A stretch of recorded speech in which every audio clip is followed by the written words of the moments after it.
हर रोज एक नई कहानी देखने के लिए चैनल को सब्सक्राइब करें और बेल आइकन दबाना ना भूलें। अंकित अपनी बीवी सुरभि के साथ अपने कमरे में बैठा होता है और अपनी बीवी को मना रहा था, लेकिन सुरभि अंकित की बात को सुनने को राजी ही नहीं थी। और सुरभि कहती है, मुझे कुछ नहीं सुनना। तुमने हमारा गोवा का ट्रिप कैंसिल कर दिया और अब मुझे मना रहे हो। अरे तुम समझो ना, ऑफिस में अर्जेंट काम आ गया। अगर काम नहीं होता तो मैं क्यों जाता। हाँ तो करो अब अपना काम। मैं कौन सा तुम्हें काम करने से रोक रही हूँ, जो करना है करो। अरे तुम ऐसे गुस्सा रहोगी तो कैसे चलेगा। मैं बोल तो रहा हूँ अगले महीने पक्का चलेंगे। ये तो मैं हूँ जो तुम्हारी सारी बातें मान लेती हूँ, लेकिन यही अगर मेरी जगह कोई और होती ना तो देखते एक दिन में ही छोड़ कर चली जाती, तब पता चल जाती तुम्हें मेरी कीमत। अभी तो सारी चीजों के लिए मना कर देते हो ना। तुम कहो तो मैं ले आता हूँ तुम्हारी सौतन, तब पता चल जाएगी तुम्हारी कीमत। तुम कुछ ज्यादा ही बोल रहे हो। एक तो मैं वैसे ही गुस्सा हूँ क्योंकि बस तुम्हारी वजह से हम गोवा नहीं जा रहे, और तुम ये सब बोल रहे हो। मेरी सौतन लाने की सोचना भी मत तुम। अरे मैं तो बस मजाक कर रहा था, तुम तो सच में ऐसे गुस्सा हो रहे हो कि मैं कल ही तुम्हारी सौतन ला रहा हूँ। गुस्सा छोड़ो, मान भी जाओ ना, मुझे ऑफिस भी जाना है। ठीक है, इतना बोल रहे हो तो मान जाती हूँ, लेकिन अगले महीने अगर तुमने किसी भी बहाने से गोवा का ट्रिप कैंसिल किया ना तो तुम्हारा मनाना कैंसिल कर दूंगी मैं। अच्छे से समझ जाओ, ठीक है? ओके, अच्छा हुआ तुम मान गई। अब मैं तसल्ली से ऑफिस का काम खत्म कर सकता हूँ। सुरभि और अंकित दोनों ही एक दूसरे के साथ बहुत खुश थे। दोनों हमेशा ही एक दूसरे का साथ देते और उनका रूठना मनाना चलता रहता। लेकिन कुछ दिनों बाद अंकित ऑफिस में था और सुरभि घर पर अकेली।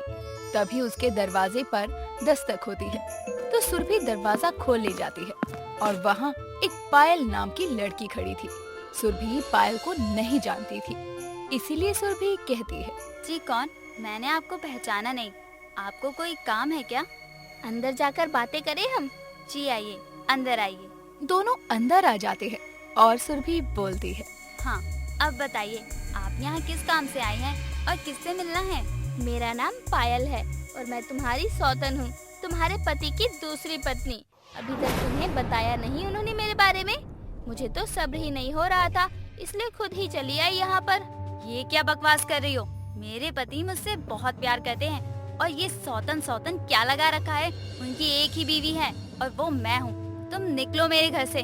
मुझे हाथ भी लगाया तो तुम्हारे लिए बिल्कुल अच्छा नहीं होगा। अब ये मेरा भी घर है, मैं कहीं नहीं जाने वाली हूँ। अपनी सौतन से इतनी नफरत क्यों कर रही हो? मैं तो तुम्हें बहन जैसी मानती हूँ।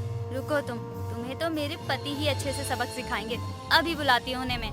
इतना बोलकर सुरभि अंकित को कॉल करके घर बुलाती है और सारी बातें बताती है। ये सारी बातें सुनने के बाद अंकित को बहुत अजीब लगता है और वो बोलता है, क्या है? अरे मैडम, मैंने आपसे कब शादी की और कौन हो आप? गलत घर में आ गई हो आप। किशोर तुम आ गए, मुझे पता था। तुम्हें जैसे ही मेरे बारे में पता चलेगा तुम भागते हुए मेरे पास आओगे, और देखो तुम आ भी गए। अब हम कभी भी अलग नहीं होंगे। मैडम, दिमाग ठिकाने पर है या नहीं? कौन किशोर? मेरा नाम अंकित है। आपको तो मेरा नाम भी नहीं पता और खुद को मेरी पत्नी बता रही हो। निकलिए मेरे घर से, पागल बना रखा है। तुम भूल गए किशोर, मेरे पिताजी को तुम पसंद नहीं थे, इसलिए उन्होंने हम दोनों को ही मार दिया था, और अब इस जन्म में हम दोनों का मिलना तय है। तो तुम भूल रहे हो, ये तो बहुत गलत बात है। ये सब क्या है अंकित? और ये लड़की क्या बोल रही है? मुझे तो कुछ भी समझ नहीं आ रहा। अरे ये पागल है, तुम्हें इसकी बातों से पता नहीं चल रहा क्या? पिछले जन्म की बातें कर रही है।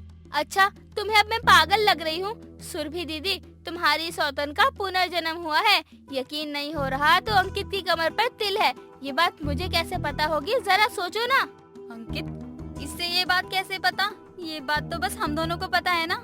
किशोर जी ज्यादा तीखा खाना नहीं खाते हैं, और अगर खा भी लेते हैं गलती से तो इनकी तबीयत खराब हो जाती है। इन्हें सर्दियाँ भी पसंद नहीं है। अंकित, ये सारी बात इसे कैसे पता है? इसका मतलब ये तो नहीं कि सच में ये मेरी सौतन का पुनर्जन्म हुआ है?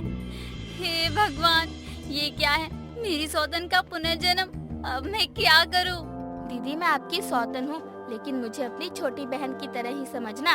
अब से तुम्हारी ये सौतन यहीं रहेगी, ठीक है ना किशोर जी? आपकी बीबी का पुनर्जन्म हुआ है, खुश हो जाओ। सुरभि, तुम इसकी बातों पर विश्वास मत करो। पुनर्जन्म जैसा कुछ नहीं होता। यकीन नहीं हो रहा कि सच में मेरी सौतन का पुनर्जन्म हुआ है, लेकिन सारी बातें सच ही बताई हैं इसने।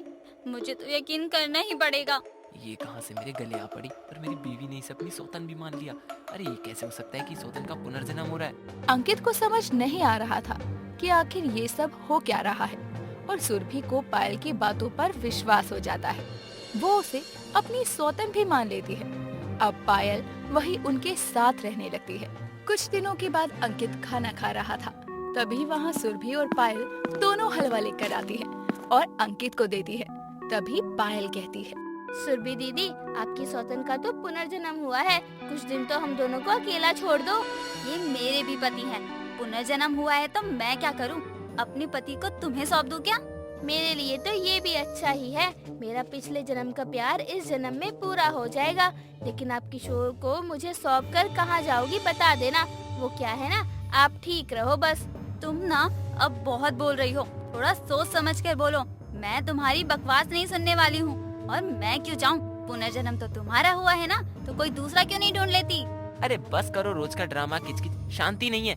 लेकिन अब ना बहुत हो गया, मुझे पता है ये सब कैसे ठीक करना है। मैं अभी पुलिस को फोन करके बुलाता हूँ, वो खुद ही सच पता लगा लेगी।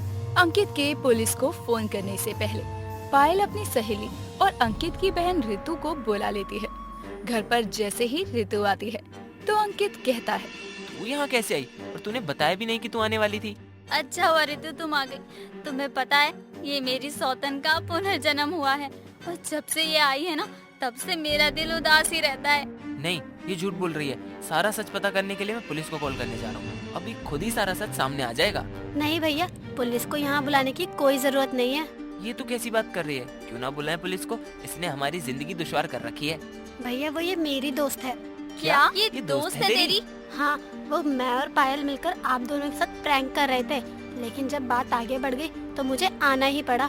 हाँ, और ये पूरा आइडिया ऋतु का ही था, उसने ही मुझे बोला था सौतन का पुनर्जन्म का नाटक करने के लिए। और भैया के तिल वाली बात मैंने ही बताई थी, खानदानी तिल है ना हमारा, आपके बारे में सब बताया था। हे भगवान, ऋतु तू क्या छोटी बच्ची है जो ऐसे प्रैंक करती है? कब बड़ी होगी तू? भैया मैं तो बस मस्ती कर रही थी, मुझे नहीं पता था इतनी बड़ी बात हो जाएगी। अच्छा हुआ ऋतु तुमने सच बता दिया, वरना सौतन के पुनर्जन्म से तो मैं चल ही बसी थी बस। भाभी मुझे माफ कर दो, मुझे लगा आप दोनों समझ जाओगे, लेकिन जब आप दोनों समझ नहीं पाए तो हमें और भी ज्यादा मजा आने लगा। हाँ, मुझे भी माफ कर दो, मैंने आप दोनों को इतनी टेंशन में डाल दिया था। ऋतु, लेकिन तुम्हें थोड़ा समझना चाहिए था ना, ये कोई मजाक करने वाली बात है क्या? पता भी है इस बात से मैं कितना घबरा गई थी कि मेरी सौतन का पुनर्जन्म हो गया। भाभी माफी, मैं आपकी कोई पुनर्जन्म की सौतन नहीं हूँ, बल्कि मैं आपकी ननद की तरह ही हूँ। जो हुआ उसके लिए माफ कर दो। भाभी माफ कर दो, मेरी ही गलती है सारी। अरे कोई बात नहीं, जो हुआ सो हुआ, लेकिन अब तो सब ठीक हो गया है ना। अंकित और सुरभि को सारी बात पता चलती है और सौतन का पुनर्जन्म का राज होने का पर्दाफाश हो जाता है। दोस्तों, अगर आपको ये कहानी पसंद आई तो इसे लाइक करें, शेयर करें और कमेंट करके बताएं कि कहानी में आपको सबसे अच्छा क्या लगा।